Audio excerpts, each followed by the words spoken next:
Το 1453,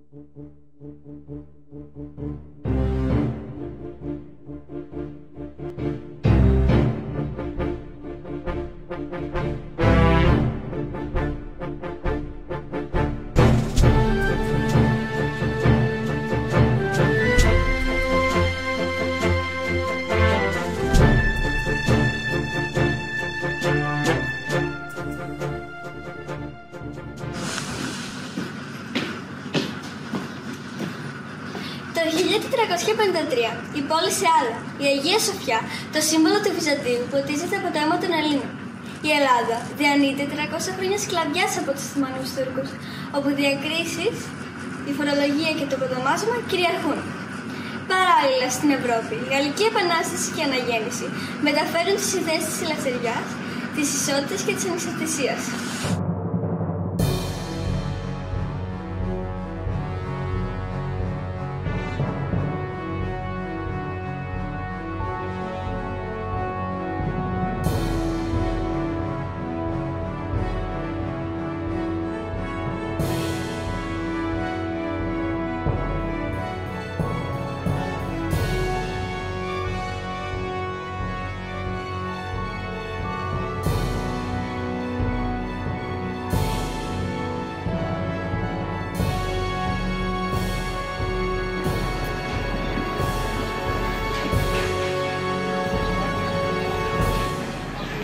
Ο Άργος Φεραίος, εμπειρασμένος από τις ιδέες αυτές, γράφει το Θούριο, έναν ύμνο προς την ελευθερία και την διεκδίκησή της από τους Έλληνες.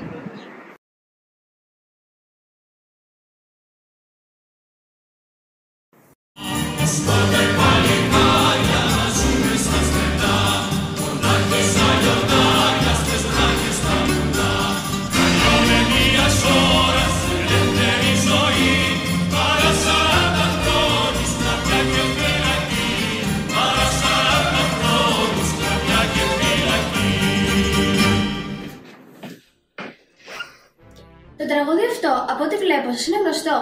Ήταν ο σπόρος του δέντρου της ελευθερίας. Ήταν η φωνή που έκανε τον σκλάβο να διδοθεί του ανήκει, να νιώσει πιο βαριά τη σκλαβιά του και να αγωνιστεί για την ελευθερία του. Έτσι, η ιδέα της Επανάστασης αρχίζει να οριμάζει. Το 1814 ιδρύεται η Φιλική Εταιρεία, συνεργασία της Ρωσίας από τον Εμμανουήλ Ξάνθο, τον Νικόλαο Σκουφά και τον Αθανάσιο Τσακάλη. Σύμφωνα με το σχέδιο των Φιλικών, η Επανάσταση πήγε να ξεκινήσει ταυτόχρονα τη Μαυροταχία και την Πελοπόννησο.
Ορκίζομαι ενώπιον του αληθινού Θεού. Οικειοθελώς ότι θέλω είμαι επί ζωής μου πιστός στην εταιρείαν κατά πάντα, να μη φανερώσω το παραμικρό από τα σημεία και τους λόγους της, μήτε να σταθώ κατ' ουδέναν λόγων η αφορμή του να καταλάβουν άλλοι ποτέ ότι γνωρίζω τι, περί τι ούτω, μήτε οι συγγενείς μου ή οι φίλοι μου. Ορκίζομαι ότι στο εξής δεν θέλω έμβη εις καμίαν άλλην εταιρείαν, οποία κι αν είναι, μήτε εις κανέναν δεσμών υποχρεωτικών. Τέλος, ο θάνατός μου, ας είναι η άφευκτος τιμωρία του αμαρτήματός μου, δια να μη μολύνω την αγιότητα της εταιρείας με τη συμμετοχή μου.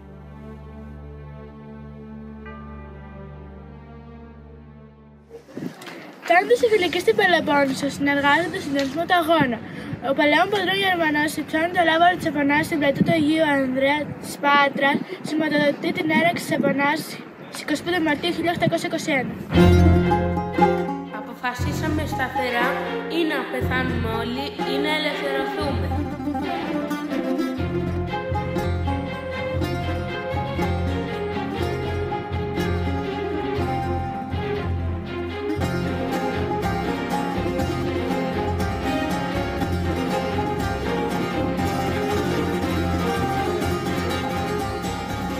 Γεννήθηκα στην Τζιμιτζάνα το 1771, σπούδασα στη Σμύρνη και το 1806 χειροτονήθηκα επίσκοπος των Παλαιών Πατρών.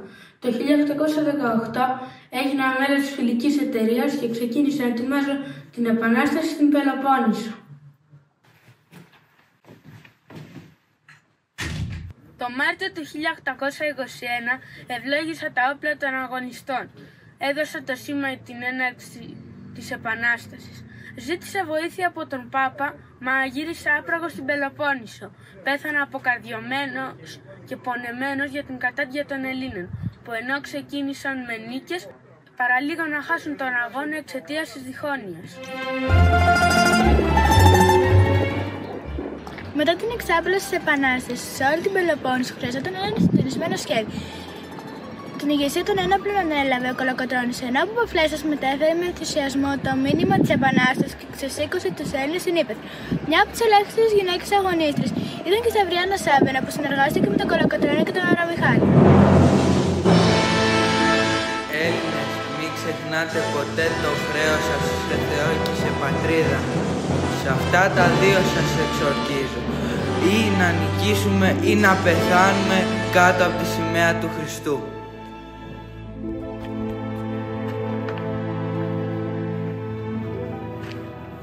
Γεννήθηκα στην Πολιανή Αρκαδίας και το πραγματικό μου όνομα είναι Γρηγόριος Δίκαιος.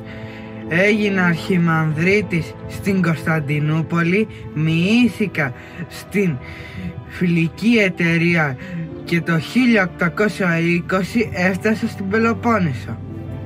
Συμμετείχα στην απελευθέρωση της Καλαμάτας και πρωταγωνίστησα σε όλες σχεδόν τις πολεμικές επιχειρήσεις. Με φώναζαν μπουρλιοτιέρι των ψυχών, γιατί από που πέρναγα ξεσήκωνα τα πλήθη και άναβα τη φλόγα της εξέγερσης. Πέθανα ηρωικά στη μάχη στο Μανιάκι στις 20 Μαΐου του 1825.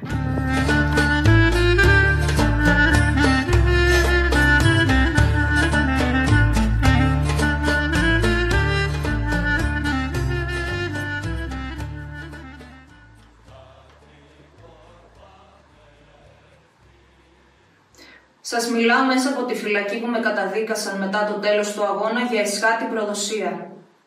Ας τα πάρουμε όμως τα πράγματα από την αρχή. Γεννήθηκα στις 3 Απριλίου του 1770. Ήμουν κλέφτης, αρματολός, καπετάνιος, στρατηγός. Το 1818 μοιήθηκα στη φιλική εταιρεία και σήκωσα το λάβαρο της Επανάστασης στην Καλαμάτα. Πολέμησα στην Τρίπολη, στο Βαλτέτσι, στα Δερβενάκια. Με φώναζαν γέρο του Μοριά και ήμουν από τις πιο σημαντικές ηγετικές προσωπικότητες της Επανάστασης. Όμως, η διαφωνία με την Αντιβασιλεία με έφερε σε αυτήν εδώ τη θέση, να φυλακιστώ εδώ μέσα από τους ίδιους μου τους συμπατριώτες. Έπειτα όμως με απελευθέρωσε ο Όθωνας. Μου δόθηκε χάρη και έγινα σύμβουλος επικρατείας. Πέθανα ειρηνικά στην Αθήνα το 1843 και έπειτα εκδόθηκαν τα απομνημονεύματά μου.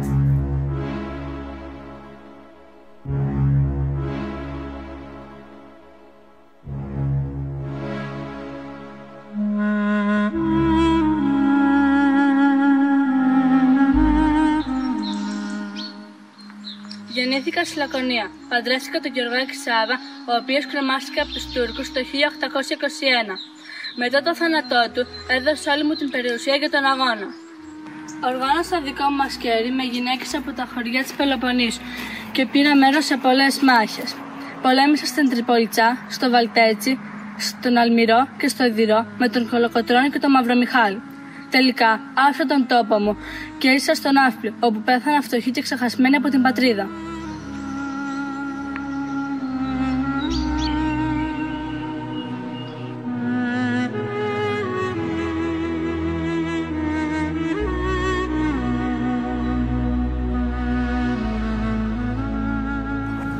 Η Επανάσταση από την Πελοπόννησο και τη στερεά Ελλάδα μεταδόθηκε και στα νησιά του Αιγαίου.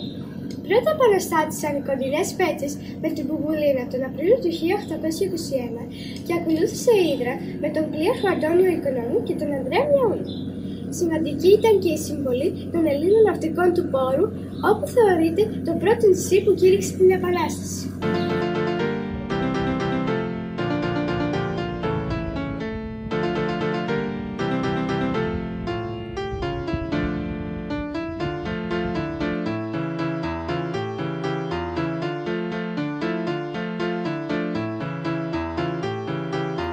Γεννήθηκα στις φυλακές Κωνσταντινούπολης.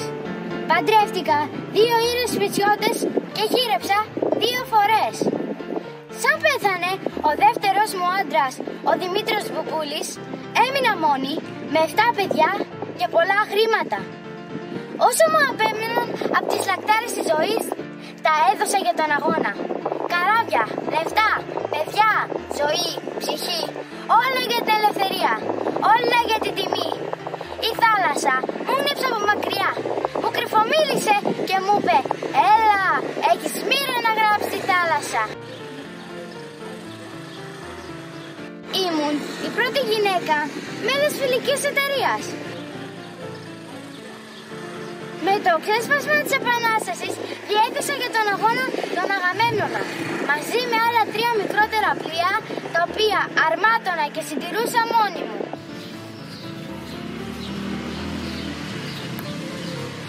Μετά από 2 χρόνια παραμονή στο Ναύπλιο, επέστρεψα στις Πέτσες, εδώ, στο σπίτι μου, και πέθανα άδοξα το Μάιο του 1825 κατά τη διάρκεια μιας ενδοοικογενειακής διαμάχης.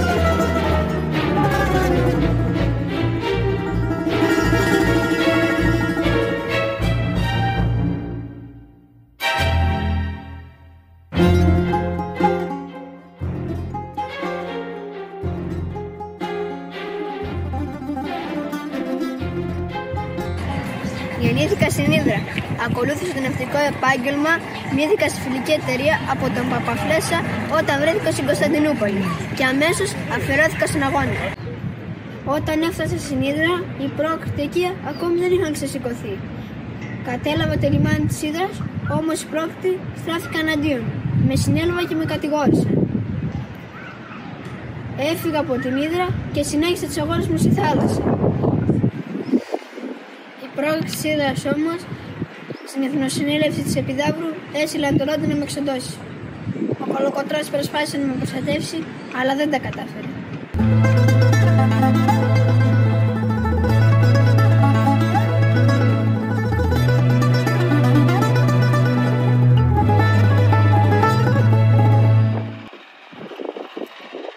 Είμαι ο Μιαούλης, Ιδραίος Καραβοκύρης, ναύαρχος του ελληνικού στόλου. Συμμετείχα στις ναυμαχίες της Χίου, της Πάτρας, των Ψαρών και του Γέροντα. Προσπάθησα να αποτρέψω την είσοδο του Ιμπραήμ Πασά στην Πελοπόννησο. Βοήθησα στη δεύτερη πολιορκία του Μεσολογγίου. Ο Καποδίστριας με ανέθεσε αρχηγό του στόλου του Αιγαίου. Συγκρουστήκαμε και για αντίπεινα πυρπόλησα τα ελληνικά καράβια στο λιμάνι του Πόρου. Ο Όθωνας με τίμησε και με έκανε αρχηγό του ναυτικού διευθυντηρίου και επιθεωρητή του στόλου. Πέθανα στον Πειραιά, εκεί όπου κατοικούσα, και με θάψανε στον τάφο του Θεμιστοκλή.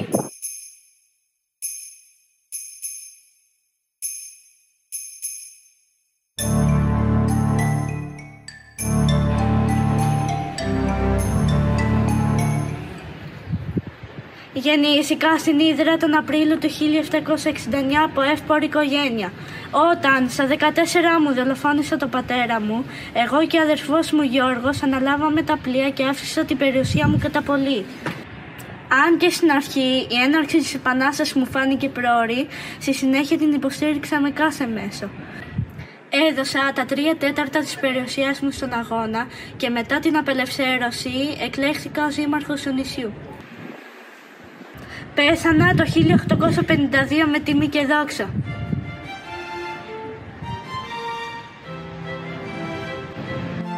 Γεννήθηκα στο Πόρο το 1795. Η πρώτη πόλη της Πελοποννήσου που απελευθερώθηκε, η Καλαμάτα, το οφείλει στον Παρούτ και τα πολεμοφόδια που μετέφερε δωρεάν και έγκαιρα η πολιώτικη σκούνα Δήμητρα με τη δική μου φροντίδα, για να με τιμήσει για την πολύτιμη προσφορά μου και τα γενναία φωνήματά μου. Ο Παπαφλέσσας με επιστολή του από την Καλαμάτα προς τους φιλικούς του Πόρου, της Αίγινας και της Αθήνας, με όρισε στρατηγών των τοπικών δυνάμεων του Αργοσαρονικού. Μετά τον ξεσηκωμό των Μεσσηνίων και των Μανιατών, ο Παπαφλέσσας μου είπε να μεταφέρω επιστολές με το μήνυμα της Επανάστασης στις Πέτσες και να τους ξεσηκώσω για την αυμαχία στον Ναύπλιο.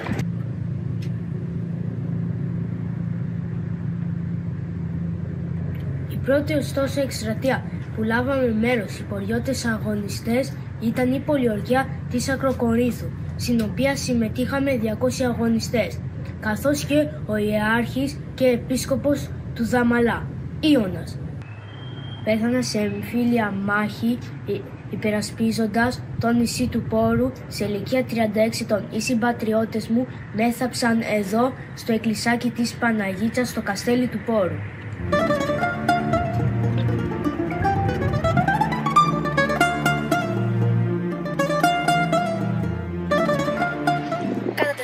Επανάστασης, οι Έλληνες προσπάθησαν να σχηματίσουν κεντρική διοίκηση για να συντονίσουν τον αγώνα τους. Πραγματοποίησαν έκτακτες συνελεύσεις και ψήφισαν συντάγματα για την πολιτική τους οργάνωση. Μετά από τις δύο πρώτες εθνοσυνελεύσεις, στην Επίδαυρο και στο Άστρας, μεταφερόμαστε στην τρίτη εθνοσυνέλευση της Ζήνας, που έγινε στις 19 Μαρτίου του 1827, με πρόεδρο τον Γεώργιο Σισίνη, γραμματέα τον Νικόλα Σπηλιάδη και φρούραρχο τον Νικήτα Σταματελόπουλο, με συμμετοχή περίπου 200 ατόμων από όλες τις παρατάξεις αντιπροσώπων των τότε ελεύθερων περιοχών.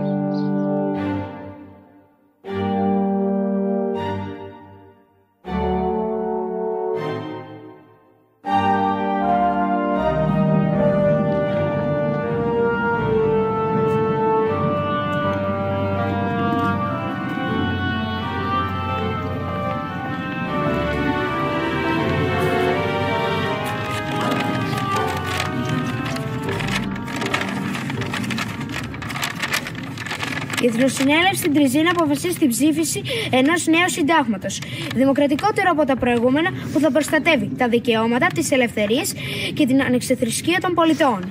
Ακόμη ορίζει τον Ναύπλιο ως τη νέα πρωτεύουσα του ελληνικού κράτους. Τέλος, αποφασίζει την εκλογή του Ιωάννη Καποδίστρια ως κυβερνήτη της Ελλάδος και ορίζει αρχηγούς των ενόπλων δυνάμεων τους Άγγλους αξιωματικούς Ρίτσαρντ Τζόρτζ και Τόμας Κόχραν.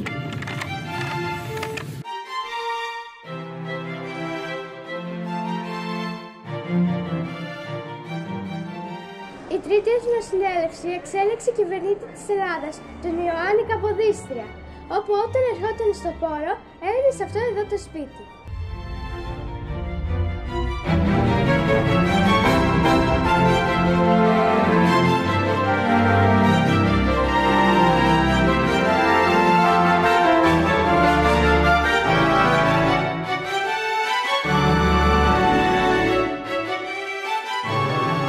Γεννήθηκα το 1776 στην Κέρκυρα και καταγόμουν από αριστοκρατική οικογένεια. Διετέλεσε υπουργός εξωτερικών της Ρωσίας μέχρι το 1822 και 5 χρόνια αργότερα εκλέχθηκα κυβερνήτης της Ελλάδας.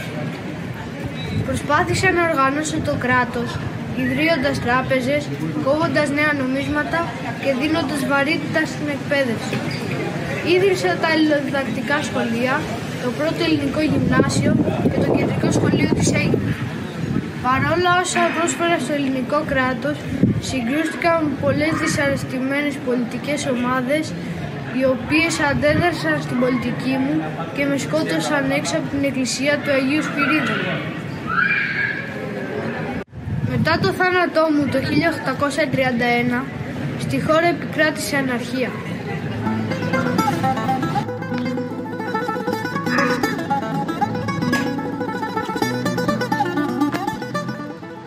Επανάσταση έφτανε στο τέλος της. Στις 20 Οκτωβρίου 1827 έγινε η ναυμαχία του Ναβαρίνου στον κόλπο της Πύλου.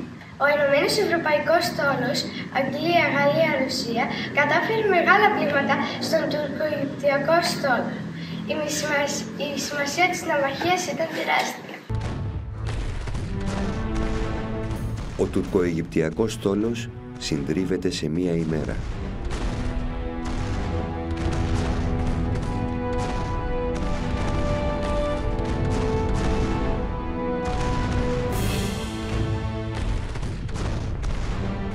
Το βράδυ, τα πλοία του κοίτονται συντρίμμια μέσα στον κόλπο του Ναβαρίνου.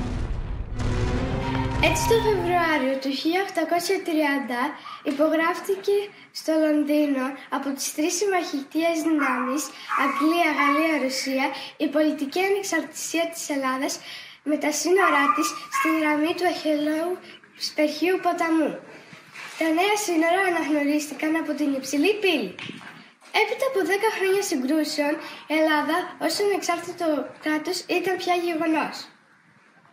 Αυτή ήταν η ιστορία μας και αν ήταν κάπως καταθλιπτική, θα σας ξεδιπλώσαμε εικόνες, σκηνές, ηρωισμούς από τις μεγάλες στιγμές της Επανάστασης της Πελοποννήσου. Στοχεύσαμε τα αδρά σημεία της και αν, όπως είπαμε, ήταν κάπως καταθλιπτική, θυμίζοντας τις παλιές ιστορίες, θα σας αποζημιώσουμε τώρα με τον εορτασμό της Ελευθεριάς. Ξέρω τι θέλεις, ξέρω γιατί μου μιλάς. Μου μιλάς για εκείνο το γλυκοχάραμα που ήρθε στην Ελλάδα, διαλύοντας τα σύννεφα και τα σκοτάδια, που για αιώνες στέκονταν ακίνητα, απειλητικά, πάνω από τον ουρανό της. Έφτασε λοιπόν εκείνο το πρωινό και όλα ξεσπούν σε χαρά. Οι ακτίνες του ήλιου, τα πουλιά, όλη η φύση είπε «Στην Ελλάδα ήρθε η ελευθερία».